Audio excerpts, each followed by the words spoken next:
Hello my students, आज हम पढ़ेंगे क्लास सिक्स की साइंस का सेकंड चैप्टर। जो चैप्टर का नेम है फ्रेंड एंड फो। उसमें ये सारे कॉन्सेप्ट हैं कि micro organism, types of micro organism, फिर उनके बारे में इंडिविजुअली दिया गया है। बैक्टीरिया क्या होते हैं, फंगस क्या होते हैं, एल्गी क्या होते हैं।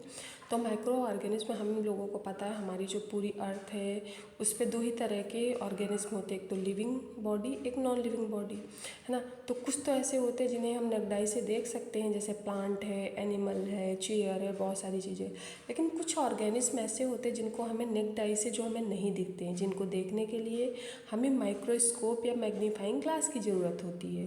उन्हीं कैटेगरी में आते हैं micro organism. Micro means small, organism means living.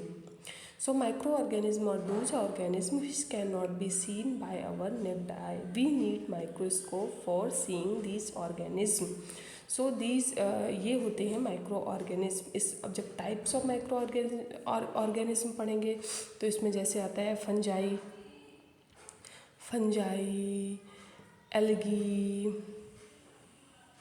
Algae, viruses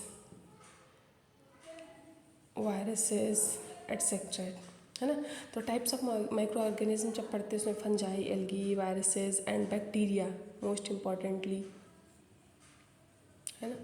तो चैप्टर का नाम जैसे है कि फ्रेंड एंड फो, इसका मतलब है जो माइक्रो ऑर्गेनिज्म होते हैं सारे माइक्रो ऑर्गेनिज्म हार्मफुल नहीं होते हैं हमारे लिए, है ना।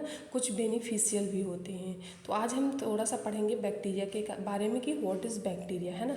तो बैक्टीरिया जो होते हैं वो हर जगह पाए जाते हैं, यानी कि अर्थ पे everywhere you can find out the bacterias. Okay, so जो बैक्टीरिया होते हैं वो यूनिसेलुलर होते हैं। इट मीन्स यूनि का मतलब होता है वन और सेलुलर का मतलब होता है सेल। वो ऑर्गेनिज्म जिसमें सारे फंक्शंस एक ही सेल में होते हैं उनको बोलते हैं यूनिसेलुलर ऑर्गेनिज्म, या फिर जैसे बैक्टीरिया है वो यूनिसेलुलर ऑर्गेनिज्म है।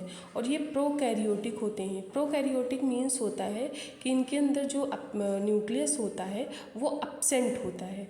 न्यूक्लियस अपसेंट होता है, इसीलिए हमने पढ़ा सेल वाले चैप्टर में कि सेल टू टाइप्स की होती हैं, एक तो प्रोकैरियोटिक होती हैं और यूकैरियोटिक। तो प्रोकैरियोटिक सेल वो सेल्स होती हैं जिनके अंदर न्यूक्लियस एब्सेंट होता है। अब बैक्टीरिया में बात करते हैं, बैक्टीरिया के न्यूट्रिशन की। जो बैक्टीरिया होते हैं वो अपना फूड कहाँ से लेते हैं, कहाँ से लेते हैं। तो सबसे पहले होते हैं सैप्रोफाइटिक और दूसरी होते हैं पैरासाइटिक। तो ये सब हमने पढ़ा, सैप्रोफाइटिक ऑर्गेनिज्म कौन से होते हैं, पैरासाइटिक कौन से होते हैं। तो सैप्रोफाइटिक ऑर्गेनिज्म या फिर सैप्रोफाइटिक मोड ऑफ न्यूट्रिशन वो उस टाइप का न्यूट्रिशन होता है जिसमें बैक्टीरिया क्या करते हैं, जो सड़ी गली चीज़ें होती हैं, जैसे हम लोग देखते हैं, जैसे बहुत सारी पत्ती सड़ी गली या फिर कोई भी डेड एंड डिके मटेरियल होता है, उससे जब ये अपना न्यूट्रिशन लेते हैं तो उसको बोलते हैं सैप्रोफाइटिक मोड ऑफ न्यूट्रिशन।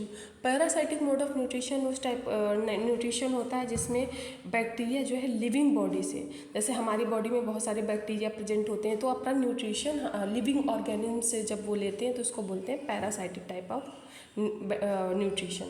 अब देखेंगे टाइप्स ऑफ बैक्टीरिया। तो शेप के अकॉर्डिंग, यानी कि शेप के on the basis of shape जो बैक्टीरिया होते हैं वो 3 टाइप्स के होते हैं। हमारी 6 क्लास की जो NCERT है उसमें सिर्फ 3 ही अभी टाइप के दिए गए। एक तो होते हैं स्फेरिकल,